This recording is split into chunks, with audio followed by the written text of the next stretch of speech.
está faltando igreja nova. Está faltando igreja que realmente esteja pronta a ouvir o Evangelho que é verdadeiro, a avaliar este Evangelho pela palavra de Deus, porque a palavra interpreta a palavra, a Bíblia responde a Bíblia.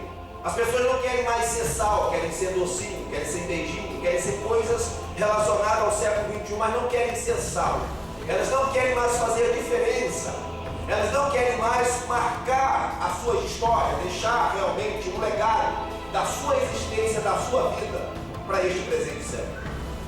Renúncia, resignação, isso não cai bem para o dia de hoje. O ministério de Jesus não era ministério como nós estamos vendo hoje no tempo moderno. Porque quando nós analisamos os textos, Jesus estava sempre confrontando as multidões que o seguiam. Jesus não estava querendo mostrar a eles que o Evangelho era uma coisa simples e tão fácil, aonde você vem à frente e faz uma confissão de fé e parece que tudo muda da noite para o dia.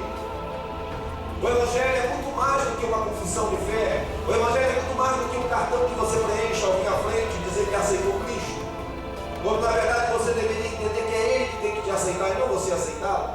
Se queremos dar fruta aos olhos de Deus, nós precisamos anular a nós mesmos, porque a nossa vontade ela é viciada. A nossa vontade ela pende sempre para o lado do erro. Não há bem algum no homem, não há nenhuma justiça em nós que consiga agradar a Deus. Tanto que a Bíblia declara no texto de Romanos 3:23 que todos pecaram. Ela não diz alguns, todos pecaram, e destituídos estão da glória de Deus. Vinha Cristo. Não é esse evangelho fácil que nós estamos vendo nos cultos das igrejas. As pessoas estão brincando. Eu falei hoje sobre 2 Pedro 2:3 que eles estão fazendo de vós negócio. É o que diz Pedro. Estão fazendo de vós negócio. Estão brincando com as ovelhas.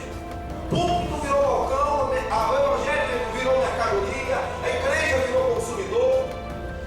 As pessoas estão subestimando a oportunidade que Deus está dando a ela para liderar, para pastorear, para pregar a palavra da verdade. Só que ela não percebe que a ira de Deus está acumulando. E a ira de Deus cairá sobre ela porque elas detêm a verdade em injustiça. Como escreveu Paulo aos Romanos, capítulo 1. Elas seguram a verdade porque isso que é um filho do pregador. Elas não pregam a verdade que liberta porque isso afasta a multidão. E Jesus, nesse texto que eu estou falando aqui, ele volta-se para a multidão de forma violenta. E diz um texto de forma bem austera, bem pesado. E diz ele: se alguém vier a mim e não aborrecer seu pai, mãe, e mulher, e filhos, e irmãos, e irmãs, e ainda também a sua própria vida, não pode ser meu discípulo. E continua dizendo: e qualquer que não levar a sua cruz e não vier após mim, não pode ser meu discípulo. Há um critério que Cristo regulamentou para que pudéssemos ser seus discípulos. E o critério é amar a Ele sobre tudo. Aborrecer pai, mãe, filho, marido, esposa, qualquer coisa que desvencilhe você do serviço a Cristo.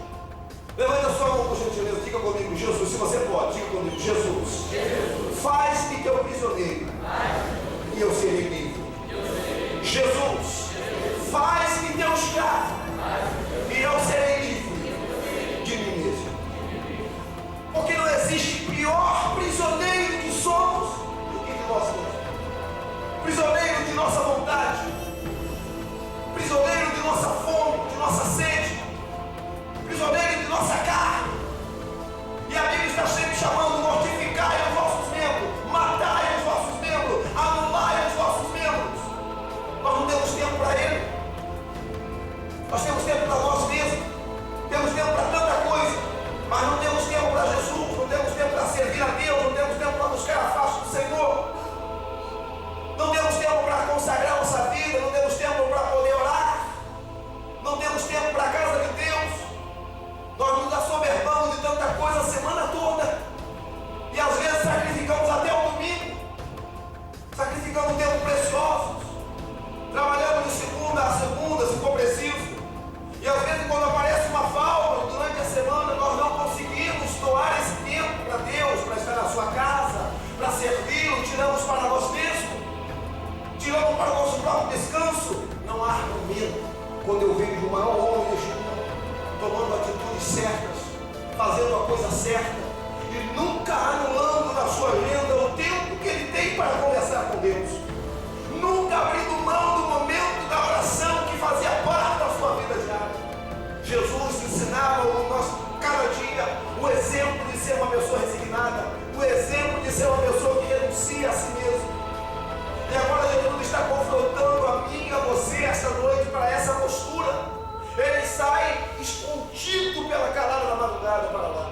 Eu falei esta manhã que a palavra servo quer dizer, do grego doulos, quer dizer escravo, propriedade dele. Você diz aí em oração, faz aquela oração, todo mundo, eu sou teu servo, Senhor. Só que você não tem o conteúdo dessa palavra. Você é escravo. Escravo não tem hora para dormir. Escravo não tem hora para comer. Escravo não tem direito sobre si mesmo. Como que você pode dizer que você é escravo do Senhor se você não faz o que Ele manda? Como que você pode dizer que é servo do Senhor se você não se dispõe a servir como Ele espera que você sirva? Ao contrário de muitos, Jesus estava aos pés do Pai. Simão chega a ver a multidão está te esperando. Ele poderia estar no meio da multidão, mas ele queria estar junto do Pai, que era o mais importante para ele. As pessoas só querem fama, só querem sucesso, só querem honraria. Como alguém falava que elas estão construindo fama, império em cima da glória que pertence a Deus. Só que vão pagar caro por essa atitude. Irão responder duramente por essa postura que estão tomando. O que me preocupa tanto é que neste presente século nós temos visto a nossa juventude sendo bombardeada por tudo quanto é oferta para afastá-las de Deus, para tirá-la da presença do Senhor. Falava hoje na escola dominical com um grupo que estava aqui que as nossas crianças de 11 anos, 12 anos já estão formadas precocemente, meninas de 11 anos com seio, meninas com 10 anos hoje já estão menstruando. O que é isso, pastor? Elas estão sendo bombardeadas pela mídia, elas estão sendo bombardeadas pela forma televisiva, pela internet que aflora os seus hormônios, e elas precocemente estão tendo corpos formados, mas não tem nenhuma estrutura, nenhuma personalidade ainda construída, e estão sendo cada vez mais desviando-se, sendo desencaminhadas de uma vida feliz, de um futuro estabilizado. Hoje eu estava em casa quando alguém falava que esse dia estava numa casa e uma menina de aproximadamente 9 anos e um garoto de 10 anos estavam juntos, e ele perguntou, disse, não, são namorados. Absurdo! Isso é uma vergonha! O que nós estamos fazendo com as nossas crianças? O que nós estamos tratando a respeito de uma vida santa para Deus? Nós permitimos tudo. Permitimos nossos filhos se assentarem e assistir coisa que Deus abomina, coisa que Deus aborrece. A febre do Big Brother, a febre da fazenda, a febre disso e daquilo. Nós toleramos coisas que Deus abomina. E depois queremos sentir a presença dEle quando vamos na igreja. E depois queremos sentir a glória de Deus. Nunca Deus não compactua com essas coisas. Ele é santo. Deus pedirá conta dessas pessoas. Deus pedirá conta desses pais. Deus pedirá conta desses responsáveis que deveriam estar construindo uma estrutura para os seus filhos que são herança dEle. Deveriam estabelecer filhos crescendo com propósitos, mas seus filhos estão desviados, perdem o controle dele na infância e depois estão sendo dominados por ele na fase adulta. E aí pergunta, onde foi que eu errei? Não subestime o perigo. Eu tenho falado constantemente que os grandes desastres acontecem por causa de pequenos descuidos.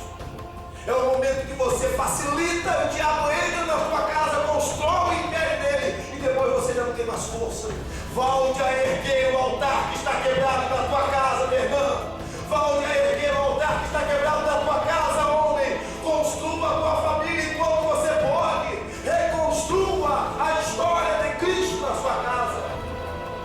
Ame a Cristo mais do que a sua mãe, mais do que o seu pai, mais do que os seus filhos, mais do que a sua família, mais do que a você mesmo. Eu tenho que carregar minha cruz todo dia. Não é carregar uma vez por semana, não é carregar uma vez por mês. Hoje eu estou fazendo melhor, hoje eu enjoei, hoje eu peguei, eu falei mal, hoje eu murmurei, hoje eu